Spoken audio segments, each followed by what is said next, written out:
Hi hello welcome back to our channel GNT ஃபேமிலிங்க. நல்லா இருக்கீங்களா? ஒரு 160 வெஹிக்கிள் எடுக்கணும் அப்படின்னு நம்ம நினைப்போம். நம்ம அந்த 160cc நமக்கு வந்து மைலேஜும் கொடுக்கணும், நம்ம பட்ஜெட்லேயும் இருக்கணும் அப்படின்னு நம்ம யோசிப்போம். நம்ம அப்படிப்பட்ட வெஹிக்கிள் தாங்க நம்மளுடைய இந்த யூனிகான் 2025ல பயங்கர அப்டேட் வந்திருக்கு. அந்த யூனிகான் அது உங்களுக்கு நான் ஒரு யூனிகான் யூஸர், உங்களுக்கு தெரியும். என்னோட வெஹிக்கிள் வந்து 2013 அந்த வெஹிக்கிள் வச்சிருக்காங்க. உங்களுக்கு இந்த வெஹிக்கிள் என்ன அப்போலேருந்து இப்போ வரைக்கும் பார்த்தாலும் வெளி தோற்றத்தில் எந்த மாற்றமும் இருக்காது. உங்களுக்கு வெஹிக்கிளை பொறுத்த வரைக்கும் உங்களுக்கு அது 150cc, இப்போ 160cc உங்களுக்கு வெளி தோற்றத்தில் பெரிய மாற்றம்லாம் இருக்காது உங்களுக்கு. பட் அந்த சொகுசை வந்து என்றைக்கும் குறைச்சவே யூனிகானுங்க உங்களுக்கு. நான் ஒரு மார்க்கெட்டிங் பீப்புள். நான் மார்க்கெட்டிங்கில் நான் வந்து கிட்டத்தட்ட ஒரு நாளைக்கு ஒரு 70-80 கிலோ ஓட்டுற மாதிரி இருக்கும் எனக்கு. அது அப்போ இத்தனை வருஷம் அந்த வெஹிக்கிள் வச்சு ஓட்டிக்கலாக்கா சஸ்பென்சர் பாட்டு உங்களுக்கு அப்படி சூப்பராக இருக்குங்க உங்களுக்கு. நான் வந்து அதில் நிறைய மாற்றம் எதிர்பார்த்தேங்க. ஏன்னா வந்து 10 வருஷம் ஆயிடுச்சு, என்ன மாற்றமே இல்லாமல் இருக்குது. நான் ஒரு யூனிகான் எடுக்கணும்னு ஆசைப்பட்டு இருக்கிறேன் உங்களுக்கு. ஏன்னா மாற்றமே இல்லாமல் இருக்குது அப்படின்னு நினச்சிட்டு இருந்தேன். ஃபியூச்சர் வைஸ் எதுவும் மாற்றமே இல்லாமல் இருக்குன்னு நினச்சிட்டு இருந்தேன் உங்களுக்கு. அதில் இப்போ சூப்பரான ஒரு மாற்றமாக கொண்டு வந்திருக்காங்க உங்களுக்கு. 2025 அப்டேட் தான் உங்களுக்கு. அதான் பார்க்க போகிறோம் இன்னைக்கு. வாங்க வீடியோக்குள்ளே போகலாம். இன்றைக்கி இந்த வெஹிக்கிளில் என்னென்ன அப்டேட் வந்திருக்கு அப்படிங்கிறது பார்ப்போம் நம்ம. அதுக்கப்புறமேல் எனக்கு என்னென்ன அதில் பிடிச்சிருக்கு, என்ன பிடிக்கல அப்படிங்கிற விஷயத்தையும் பார்ப்போம் நம்ம. வாங்க ஒன் பை ஒன்னாக பார்ப்போம் நம்ம. முதல்ல இதில் டிசைன் பார்த்து பார்ப்போம் நம்ம. உங்களுக்கு டிசைனை பொறுத்த வரைக்கும் இவங்க 2013 நான் வாங்கினதுலேருந்து இப்போ வரைக்கும் இந்த வைசர்லாம் எந்த மாற்றம் கிடையாது. வைசர்லாம் அப்படியே தான் இருக்குது உங்களுக்கு. அது சூப்பரான டிசைன் தான். இந்த டிசைனுக்காக நானே வெஹிக்கிள் எடுத்தேன் உங்களுக்கு. நல்ல டிசைன் தான் உங்களுக்கு. பட் இதில் என்ன பண்ணியிருக்காங்க, ஹெட்லைட்டை பொறுத்த வரைக்கும் எல்இடி கொண்டு வந்திருக்காங்க உங்களுக்கு. எல்இடி கொண்டு வந்திருக்காங்க உங்களுக்கு. இது பார்க்கறது நல்லா அருமையாக இருக்குது உங்களுக்கு. அதே போல் ஹைபீம் இங்கே இருக்குது உங்களுக்கு. ஹைபீம் கீழே கொடுத்துருக்காங்க உங்களுக்கு. இண்டிகேட்டர் பொறுத்த வரைக்கும் ஹாலஜன்லாம் கொடுத்துருக்காங்க. இது ஒரு எல்இடியில் கொடுத்துருந்தா நல்லா இருந்திருக்கும். ஏன்னா ஒரு 160cc போகிறப்ப நமக்கு வந்து எல்இடியில் கொடுத்துருந்தாக்கா இன்னும் கொஞ்சம் நல்லா இருந்திருக்கும். இது ரியரை பொறுத்த வரைக்கும் டெயில் லாம்பும் ஹாலஜன்லாம் கொடுத்துருக்காங்க. பார்ப்போம் டெயில் லாம்பை நம்ம. டெயில் லாம்பில் எந்த மாற்றமும் கிடையாது, அதே போல தான் இருக்குது டெயில் லாம்பு. அதுபோல் இதில் ஒரு பெரிய மாற்றமே நம்ம பார்க்க வேண்டிய விஷயம் தான் டிஎஃப்டி டிஸ்பிளேங்க. இந்த டிஎஃப்டி டிஸ்பிளே வந்து இது கலர் டிஎஃப்டி கிடையாது, பிளாக் அண்ட் ஒயிட் தான் உங்களுக்கு.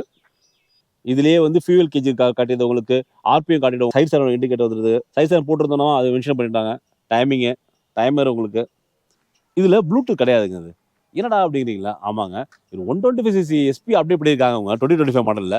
அதுலேயே ப்ளூடூத் வந்துருச்சு, அதுலேயே ஹோண்டா சிங்க் ஆப் கனெக்ட் பண்ணிக்கலாம் நமக்கு. பட் ஆனால் இதில் வந்து அதெல்லாம் கிடையாது. இதெல்லாம் நான் வந்து சின்ன ஒரு மைனஸாகவே பார்க்குறேன் உங்களுக்கு. ஒரு கலர் டிஎஃப்டி டிஸ்பிளே கிடையாது. எஸ்பிலே colour TFT, SP 125 colour TFT display இருக்குது. பட் இதில் ஒரு டிஎஃப்டி டிஸ்பிளேல பிளாக் அண்ட் ஒயிட்லாம் கொடுத்துருக்காங்க. அது ஏன் அப்படின்னு தெரியல உங்களுக்கு. அதுபோல் யூஎஸ்பி போர்ட் கொடுத்துருக்காங்க. அதில் சி டைப் தான் கொடுத்துருக்காங்க. இது நமக்கு லாங் ரைடு போகிறப்ப நமக்கு நல்லா இருக்கும், நமக்கு யூஸ்ஃபுல்லாக இருக்கும் நமக்கு. ஏன்னா நம்ம வந்து மார்க்கெட்டிங் பீப்புள் சொல்கிறோம், நம்ம மேக்ஸிமம் மார்க்கெட்டிங் தான் வெஹிக்கிள் எடுக்கிறாங்க உங்களுக்கு. அவங்க வந்து இப்போ காலையில் எடுத்தாங்கனாக்கா வீட்டுக்கு போகிறதுக்கு நைட் ஆகிடும் உங்களுக்கு. அவங்க அப்போ அவங்களுக்கு வந்து கண்டிப்பாக வந்து மொபைல் சார்ஜ் குறையும் உங்களுக்கு. அந்த மாதிரி சமயத்தில் எதுவும் யூஸ்ஃபுல்லாக இருக்கும். ஏன்னா யோசிச்சுட்டு இருப்பாங்களா அவங்களே, சார் என்னடா அது நம்ம பேட்டரி டவுன் ஆகிடுச்சு அப்படின்னு யோசிச்சிருப்பாங்க அவங்களுக்கு. ஏன்னா மார்க்கெட்டிங் பீப்புளுக்கு ஃபோன் தான் முக்கியம். அவங்களுக்கு இது வந்து சார்ஜ் போகிறது யூஸ்ஃபுல்லாக இருக்கும் உங்களுக்கு. இங்கே அதுவும் இங்கே பக்கத்தில் கொடுத்துருக்கா ரொம்ப யூஸ்ஃபுல்லாக இருக்கும் உங்களுக்கு. இது இன்கேஸ் டேக்கர் வச்சுதான் கூட போட்டுக்கலாம் நமக்கு. அப்படி இல்லைனா மொபைல் கேஸ் வச்சுட்டு மொபைல் ஹோல்டர் வச்சுட்டு ரொம்ப ஈஸியாக போட்டுக்கலாம் நமக்கு. இது முக்கியமான விஷயம் சேஞ்ச் பண்ணிருக்காங்க. என்ன சேஞ்ச் பண்ணிருக்காங்க அப்படின்னாக்கா இன்ஜினில் வந்து OBD D2 சென்சார் சேஞ்ச் பண்ணியிருக்காங்க உங்களுக்கு. சென்சார் இருக்கு பாருங்க. இதனால நமக்கு என்ன பெனிஃபிட் அப்படின்னாக்கா எக்ஸாஸ்ட்லேயும் போகிற புகை வந்து கம்மியாக போகும் நமக்கு. இதனால நட்சத்திரம் கம்மியாகும் உங்களுக்கு. பொல்யூஷன் நல்லா பெஸ்ட்டாக இருக்கும் உங்களுக்கு, ஈகோ ஃப்ரெண்ட்லி உங்களுக்கு. இது வந்து ஒரு E20 ஃபியூவல் சப்போர்ட் பண்ணுற மாதிரி தான் கொடுத்துருக்காங்க நமக்கு. இது பிரேக்கை பொறுத்த வரைக்கும் இந்த வெஹிக்கிளில் ஃப்ரண்ட்டில் டிஸ்க்கும் ரியரில் ட்ரம்மு தான் கொடுத்துருக்காங்க. டிஸ்கை பொறுத்த வரைக்கும் 240 mm டிஸ்க் கொடுத்துருக்காங்க. ட்ரம் வந்து 130 mm கொண்ட ட்ரம்மும் சிங்கிள் சேனல் ஏபிஎஸ் கொடுத்துருக்காங்க உங்களுக்கு. சஸ்பென்ஷன் பொறுத்த வரைக்கும் ஃப்ரண்ட்டில் டெலஸ்கோபிக் சஸ்பென்ஷனும் ரியரில் மோனோஷாக் சஸ்பென்ஷன் கொடுத்துருக்காங்க. யூனிகான்லேயே எனக்கு பிடிச்சது இதாங்க. எனக்கு ரொம்ப பிடிச்சது இந்த மோனோஷாக் சஸ்பென்ஷன் தான். எனக்கு என் வெஹிக்கிளை பாருங்க உங்களுக்கு. என் வெஹிக்கிள் மோனோஷாக் சஸ்பென்ஷன் இருக்கிறனால அந்த வெஹிக்கிளை எடுத்தேன் நான் உங்களுக்கு. 2013 இப்போ வரைக்கும் இந்த மோனோஷாக் சஸ்பென்ஷன் நான் யூஸ் பண்ணிட்டு வேற எந்த வெஹிக்கிள் இன்கேஸ் என் ஃப்ரெண்டு வெஹிக்கிள் வாங்கி ஓட்டுறப்ப கூட எனக்கு வந்து அது டிஃப்ரெண்ட் தெரியுங்க. எனக்கு அந்த மோனோஷாக் சஸ்பென்ஷனில் போகிறப்ப நமக்கு இருக்கிற சொகுசு இருக்கு பாருங்க, ஓட்டுறவங்களும் தெரியும் உங்களுக்கு. இன்கேஸ் நீங்கள் ஒரு யூனிக்கான யூஸராக இருந்தீங்க அப்படின்னாக்கா கமெண்ட் பண்ணுங்க உங்களுக்கு எப்படி இருந்துச்சு சஸ்பென்ஷன் உங்களுக்கு அப்படின்னு. டயர் சைஸை பொறுத்த வரைக்கும் ஃப்ரண்ட்டில் 80/100 செக்ஷனும் ரியரை பொறுத்த வரைக்கும் 100/90 செக்ஷனும் கொடுத்துருக்காங்க. ரெண்டுமே 680 கொடுத்துருக்காங்க உங்களுக்கு. டியூப்லெஸ் டயர் தான் உங்களுக்கு. நான் நிறைய வீடியோ பார்த்துட்டு இருந்தேன். ஒரு 160cc வெஹிக்கிளில் ரியர் டயர் வந்து பெருசாக இருக்கணும் அப்படின்னு சொல்லிட்டு இருந்தாங்க உங்களுக்கு. அது இல்லாமல் இருக்குது அப்படின்னு சொல்லிட்டு இருந்தாங்க. பட் நான் ஒரு யூஸராக சொல்கிறேங்க, நான் கிட்டத்தட்ட 10 வருஷமாக நான் யூஸ் பண்ணிட்டு இருக்கேன். நான் சொல்கிறேன், நான் அந்த இந்த டயரே போதுமானது தான் உங்களுக்கு. ரெண்டுமே ஒரே டயர் தான் எனக்கு. அப்போ வரைக்கும் பார்த்தீங்க அப்படின்னாக்கா 618 100/90 செக்ஷன் தான். அதே தான் இப்பயும் இருக்குது உங்களுக்கு.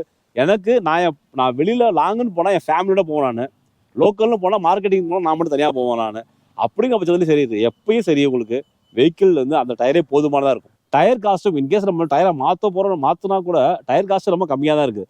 இதே வந்து அடுத்த டயர் போகிறோம் 146 போகிறோம் அப்படின்னாக்கா நமக்கு தான் தேவையான சொல்ல, ஏன்னா நம்மளாம் ஃபேமிலி மேன், ஃபேமிலிக்கான பைக் இது. அப்படிங்கிற பட்சத்தில் நம்ம வந்து அது காஸ்டியை பார்க்கணும். நம்ம அது ஹேண்ட் பார்ல பொறுத்த வரைக்கும் முன்னாடி வந்து ஒயிட்ல இருந்துச்சு, இப்போ வந்து மேட் ஃபினிஷிங் பிளாக்ல இருக்குது. பார்க்கறது நல்லா தான் இருக்குது. நான் என்ன எதிர்பார்த்தோம் அதெல்லாம் கொடுத்துருக்காங்க. ஹேண்டில் பார்ல என்னென்ன கொடுத்துருக்காங்க அப்படின்னா, எப்போதும் போல இந்த பக்கம் இண்டிகேட்டரும் ஹாரன் கொடுத்துருக்காங்க. ஹாரன் சவுண்ட் அப்படி கேட்போம். நம்ம ஹெட்லைட்டோட கண்ட்ரோல் கொடுத்துருக்காங்க. இங்கே பாஸ் சுவிட்ச் கொடுத்துருக்காங்க. இதுவே நம்ம வந்து மேலே தள்ளலாம் அப்படின்னா ஹைபி ஒர்க் ஆகுது. இந்த பக்கம் வந்தீங்கன்னா இன்ஜினோட ஆன் ஸ்டாப். எனக்கு சின்ன வருத்தம் அப்படின்னா, சின்ன வருத்தம் பெரிய வருத்தம் சொல்லலாம் நமக்கு. ஏன் அப்படின்னாக்கா ஒரு 125cc வெஹிக்கிள்லேயே ஐஜிஎஸ் கொடுத்துருக்காங்க. ஐஜிஎஸ் ஆட்டோ ஆஃப் கொடுத்துருக்காங்க. ஆட்டோ ஆன் கொடுத்துருக்காங்க. பட் ஒரு 160cc ஏன் இவங்க கொடுக்கல அப்படின்னு தெரியல எனக்கு. அதுவும் இவங்களோட எஸ்பி வெஹிக்கிள் தான் அது. 2025 மாடல் தான் உங்களுக்கு. அது இதில் பண்ணியிருந்தா இன்னும் கொஞ்சம் சாட்டிஸ்ஃபை ஆகிருக்கு எனக்கு. டேங்க் கெப்பாசிட்டியை பொறுத்த வரைக்கும் 13 லிட்டர் கொண்ட டேங்க் கெப்பாசிட்டி. இது ஒரு நமக்கு வந்து டெய்லி கம்யூட் தான். இது உங்களுக்கு 13 லிட்டருங்கிறது நமக்கு வந்து சூப்பராக தான் இருக்கும். அதை பற்றிலாம் ஒன்றும் குறை கிடையாது. 13 லிட்டர் அப்படிங்கிறது நமக்கு தாராளமாக போதுமானதான். நமக்கு வந்து இப்போ இருக்கிற சூழ்நிலைக்கு 13 லிட்டர் டேங்க் ஃபுல் பண்ணலாம் யாரும் போகிறது கிடையாது. நமக்கு இது ஓகே தான். நமக்கு ஒரு ஃபேமிலி மேலே நமக்கு இது ஓகே தான். நமக்கு இது சீட்டை பொறுத்த வரைக்கும் நல்ல ஒய்டாக சீட்டுங்க. அது 715 கொண்ட சீட் தான் இது. இந்த சீட்டை பற்றி நான் சின்ன விஷயம் சொல்லணும் உங்களுக்கு. நான் வந்து ஒரு யூனிகார்ன் விஷயம் சொல்லிகிட்டே இருக்கிறேன். நான் வந்து இன்கேஸ் நான் வெளியூர் போகிறேன், நான் வேற எங்கேயாவது என் பைக்கை வந்து சரியில்லாத கண்டிஷனில் நான் வந்து வேறு ஃப்ரெண்டுகிட்ட போய் வேறு பைக்கு கொடுத்து வாங்கிட்டு போகிறோன்னு வச்சுக்கோங்க, என் ஒய்ஃபோ என் பிள்ளையோ என்ன சொல்லுவாங்க அப்படின்னாக்கா, அப்பா நம்ம வெஹிக்கிள் மாதிரி இல்லைப்பா, நம்ம வெஹிக்கில் உட்காந்துருக்க மாதிரி கம்ஃபர்ட் இல்லைப்பா அப்படிவாங்க. என் ஒய்ஃபும் சரி, ஏங்க அந்தளவுக்கு இல்லைங்க, நமக்கு சீட்டும் தாராளமாக இல்லைங்க அப்படிவாங்க. ஏன்னா சீட்டோட கம்ஃபர்ட்டும் சரிங்க. சீட்டோட கம்ஃபர்ட் அந்த அளவுக்கு யூனிகார்னில் இருக்கும் உங்களுக்கு. இது வந்து நான் பர்சனலாக ஃபீல் பண்ண விஷயத்த சொல்கிறேன் உங்களுக்கு. இது வாங்க சீட் ஹைட் பார்ப்போம். அப்படி நம்ம சீட் ஹைட்டை பொறுத்த வரைக்கும் இது 798 கொண்ட சீட் ஹைட்டு தான். அது நான் வந்து ஒரு 5.2 இருப்பேன். நான் 5.2 5.3 இருப்பேன் நான் உங்களுக்கு. எனக்கு இது போதுமானதாக இருக்குது. பாருங்கள், நல்லா கம்ஃபர்ட்டாக தான் இருக்குது எனக்கு. இது எப்பொழுதுமே இது உட்கார பொசிஷனும் சரி, எனக்கு எப்பொழுதுமே இது வந்து எனக்கு கம்ஃபர்ட்டாக இருக்குது. எனக்கு அந்த என்னுடைய இதுக்காக சொல்கிறேன், அந்த வெஹிக்கிள் இந்த வெஹிக்கிள் சரி, எனக்கு வந்து பெரிய மாற்றமே தெரியல. எனக்கு உட்காரது ரொம்ப கம்ஃபர்ட்டாக தான் இருக்குது. எனக்கு குஷன் பொறுத்த வரைக்கும் கொஞ்சம் சாஃப்டாக இருந்திருக்கா, கொஞ்சம் நல்லா இருந்திருக்கு. எனக்கு ஓகே தான். பட் அந்த வெஹிக்கிள் பார்த்தா இந்த வெஹிக்கிள் இருக்குது. என்ன இன்னும் கொஞ்சம் நம்ம எதிர்பார்க்க கொஞ்சம் சாஃப்டாக எதிர்பார்க்குறேன். நான் வேற கிடையாது. நான் உட்கார பொசிஷன் சரி, என்னோட ஹேண்டில் பாருங்க, நான் பிடிச்சிருக்கா சரி, உங்களுக்கு ரொம்ப ஃப்ரீயாக தான் இருக்குது. எனக்கு இது இன்னும் ரொம்ப கஷ்டமான இருக்குமா தெரியாது. எனக்கு இந்த வெஹிக்கிள் பார்த்தீங்கன்னா ஒரு 140 கிலோ வெயிட் தான். ஒரு 130 140 கிலோ வெயிட் தான். உங்களுக்கு வண்டியை பார்க்குறப்ப அதுக்கு வெயிட் தெரியாது உங்களுக்கு. ஏன்னா ஃபுல் அண்ட் ஃபுல் ஸ்டீலுங்கிறப்ப நல்லா இருக்கும் வெஹிக்கிள். இது வெயிட்டை பொறுத்த வரைக்கும் ஹோண்டா இது நல்லாவே மேனேஜ் பண்ணியிருக்காங்க. உங்களுக்கு 140 வெயிட் அப்படின்னு நினச்சிக்கலாம் ஒன்றுமே இல்லை, ஃப்ரீயாகவே இருக்குது நமக்கு. ஒரு எப்படி ஒரு 125cc வெஹிக்கிளை வந்து நம்ம ஹேண்டில் பண்ணுற மாதிரி தான் ஹேண்டில் பண்ண முடியுது உங்களுக்கு. பழைய வெஹிக்கிள் இந்த வெஹிக்கிளுக்கும் இன்ஜினை பொறுத்த வரைக்கும் சின்ன சின்ன வேறுபாடுகள் இருக்குது உங்களுக்கு. சிசியை பொறுத்த வரைக்கும் 162 கொண்ட சிசி தான் வெஹிக்கிள் தான். உங்களுக்கு டார்க்கை பொறுத்த வரைக்கும் 14.58 நியூட்டன் மீட்டர் கொண்ட வெஹிக்கிள். பவர் ஹார்ஸ் பவரை பொறுத்த வரைக்கும் 13 ஹார்ஸ் பவரும் உள்ள வெஹிக்கிள் தான். அது கியர் பாக்ஸை பொறுத்த வரைக்கும் 5 ஸ்பீட் கொண்ட கியர் பாக்ஸ் வெஹிக்கிள். இது இப்போ பல வெஹிக்கிளில் கிக் ஸ்டார்ட் தரதே கிடையாது. யூனிகார்ன் 160 பொறுத்த வரைக்கும் கிக் ஸ்டார்ட் வெஹிக்கிள் கொடுத்துறாங்க. பிரைசிங்கை பொறுத்த வரைக்கும் பழைய வெஹிக்கிளுக்கு இந்த வெஹிக்கிளும் கிட்டத்தட்ட 6000 7,000 வரைக்கும் ஏறி இருக்குது உங்களுக்கு. எக்ஷோரூம் பொறுத்த வரைக்கும் இப்போக்கி வந்து 1,18,000 இந்த எக்ஷோரூம் இருக்குது. நான் எடுத்தப்பெல்லாம் வந்துட்டு ஆண்டோடே வந்து கிட்டத்தட்ட 80,000 தான் இருந்துச்சு உங்களுக்கு. இப்போ எக்ஷோரூம் வந்து 1,18,000 வருது உங்களுக்கு. மைலேஜை பொறுத்த வரைக்கும் 45 50 வரைக்கும் நம்ம எதிர்பார்க்கலாம். நம்ம அதுவே வந்து நம்ம வந்து ஹைவேஸில் போகிறோம், நம்ம கொஞ்சம் லாங் ட்ரைவ் போகிறோம் அப்படின்னாக்கா 50+ எதிர்பார்க்கலாம் உங்களுக்கு. வாங்க இப்போ வெஹிக்கிளை ஓட்டி பார்ப்போம். இன்ஜின் நல்லா ரிஃபைன் பண்ணியிருக்காங்க. நமக்கு நல்லா தெரியுது. நமக்கு இன்ஜின் நல்லா ரிஃபைன் ஆகிருக்குது. அதுலேயும் BS6 இது வந்து 2.0 இது. டார்க்கு நல்லா இருக்குங்க. டக்கு நமக்கு புதுசாக டார்க் நல்லா இருக்கும் நமக்கு.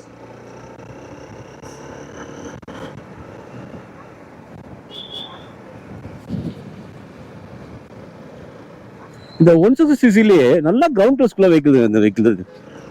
கிட்டத்தட்ட 185 நினைக்கிறேன் கிரவுண்ட் கிளியரன்ஸ். இது நான் என்ன கிரவுண்ட் கிளியரன்ஸ் அப்படிங்கிறது மென்ஷன் பண்றேன் உங்களுக்கு. இதுல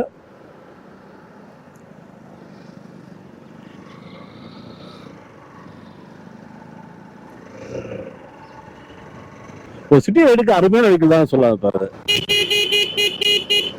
யூனிகார்ன் அப்படின்னாலே சஸ்பென்ஷன் தாங்க. சஸ்பென்ஷன் அவ்வளோ சூப்பராக இருக்குங்க. சஸ்பென்ஷன் உங்களுக்கு நம்ம இதை வந்து எங்கேயாவது செக் பண்ணி பார்ப்போம் நம்ம. ஏன்னா எல்லாமே ரோடு நல்லா தான் இருக்குது உங்களுக்கு. இதில் ஆஃப் ரோடு எதுவும் இல்லாமல் இருக்குது. இதில் இப்போ நமக்காக என்ன பண்ணுறாங்கன்னா அங்கே ஒரு சின்ன பள்ளமாக இருக்குது. அதை ஓட்டுவோம். இப்போ நம்ம தெரியுது இல்லை, அங்கே ஒரு பள்ளம், இந்த பள்ளத்தை ஓடுறாங்க. இப்போ வாவ் சூப்பராக இருக்குங்க சஸ்பென்ஷன். எனக்கு கொஞ்சம் கூட டயர் தெரியல எனக்கு. ஓவராலாக நம்ம வெஹிக்கிள் ஓட்டணும் வரைக்குங்க எனக்கு வந்து இன்ஜின் பர்ஃபார்மன்ஸ் நல்லா இருக்குது உங்களுக்கு. இது சஸ்பென்ஷன் சூப்பராக இருக்குது உங்களுக்கு. பிரேக்கை பொறுத்த வரைக்கும் நம்ம செக் பண்ணல. நம்ம பிரேக்கை செக் பண்ணி வைப்போம். நம்ம இப்போ பிரேக்கை பொறுத்த வரைக்கும் ABS பிரேக் தான் கொடுத்துருக்காங்க. ஓகேங்க. திரும்பி பிரேக் செக் பண்ணி பார்ப்போம் நம்ம.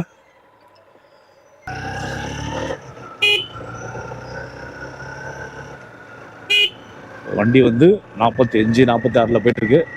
அப்படியே பிரேக் அப்ளை பண்ணுறோம், சடன் பிரேக் அப்ளை பண்ணுறோம் இப்போ. ஓகேங்க, சூப்பராக இருக்கு. இது சிங்கிள் சேனல் ஏபிஎஸ் கொண்ட வெஹிக்கிள் தான். உங்களுக்கு ஏபிஎஸ் நல்லா இருக்குங்க. உங்களுக்கு